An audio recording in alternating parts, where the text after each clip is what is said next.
What's up, ladies and gentlemen, welcome to a brand new video. Today we have the full settings video, the settings that I've been using. Update 3.2 just came out and some things have changed, especially the button layout with now having extra equipment pretty much on your controller.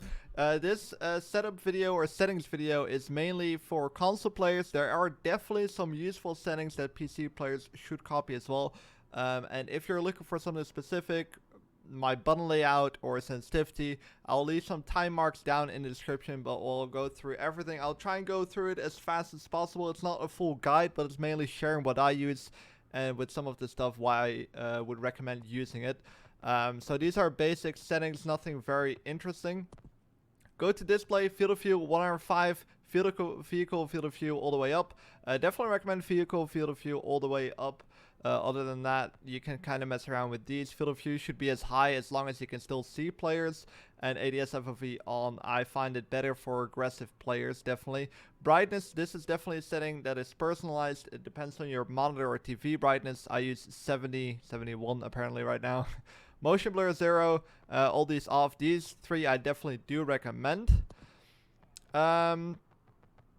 So all these are pretty much on default. Camera shake, definitely put this one on 0.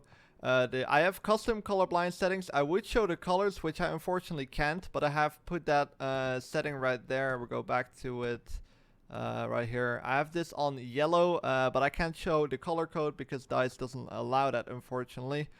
Then I have these chat settings, which, this is definitely very important, the kill log. I have squad and nearby. This will pretty much, every time you see someone in the kill feed, it will definitely let you know, hey, there's someone nearby. If someone dies or gets a kill, you'll know it by this. So this is kind of a mini radar in some way. Definitely recommend this, and I have the squad there as well to know what my squad is doing or what they're playing.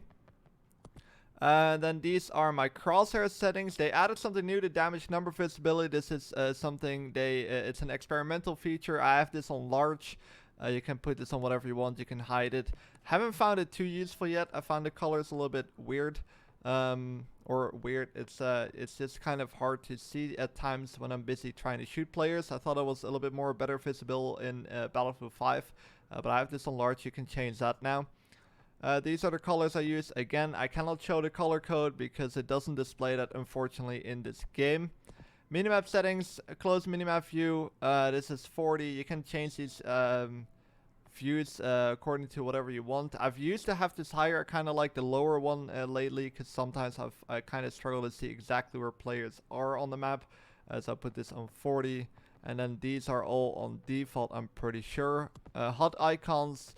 Also left everything on default as far as I am aware. We'll go all the way down. Pretty sure these are all on default. Onto sound settings, music off. This is all personal preference. I have 3D headphones and stereo. That's pretty important, I guess. I use a headset, of course. If you don't use a headset, might want to change these settings up a little bit. Voice chat, this is all pretty default, nothing interesting there. Alright, now we're getting to the interesting stuff. This is all on default except the on-foot custom button layout. There's quite a few things that I've changed here. You can see it on this screen, but I think it's more clear if I go here. So on the on-foot settings, if you go to weapons and equipment, I have my specialist gadget on left on the D-pad. The normal gadget up on the D-pad and the class gadget on the left. So this would be, for example, on Falk, this would be left would be the healing pistol, then up would be the ammo crate or claymore, and then on the right this would be the defib where you can revive players with. You can also kill players for that. I have put grenade to R2, so this is a change, and then I have the psycho primary weapons. I have put that on L2, so this is what I used to have, and this is flipped. So if you fire with R2 and L2, then change these twos around. But otherwise, this is at least how I play. So I shoot with R1, zoom with L1, and then grenade is R2, and then the psycho weapons is on L2.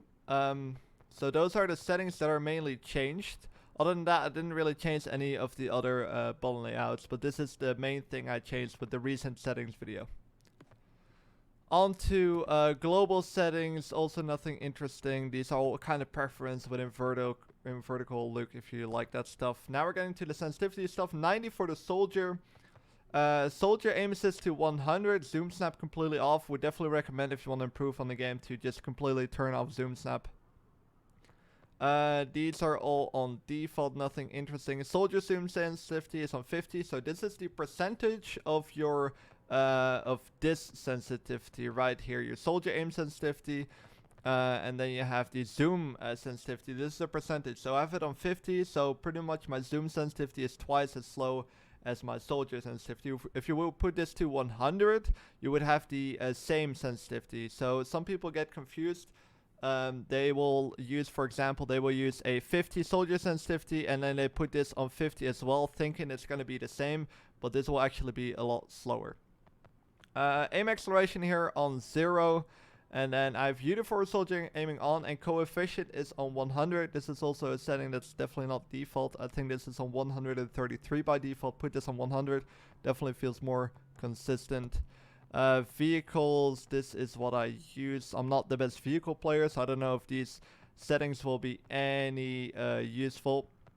Put my helicopter, I get these questions a lot. I pretty much use default settings, except that I put these sensitivities all the way up, as high as I possibly could go, and aim acceleration, of course, is on 0. And then these are my dead zones and thresholds that I use. So if that's something you're interested in, these are pretty much the Battlefield 5 settings, or the Battlefield 5 default settings. I'm pretty sure that is all the interesting stuff here. We go, for some reason, go through the colors again. Oh, concussion effect, put this one on dark, in case you want to save your eyes a little bit. Definitely would recommend that.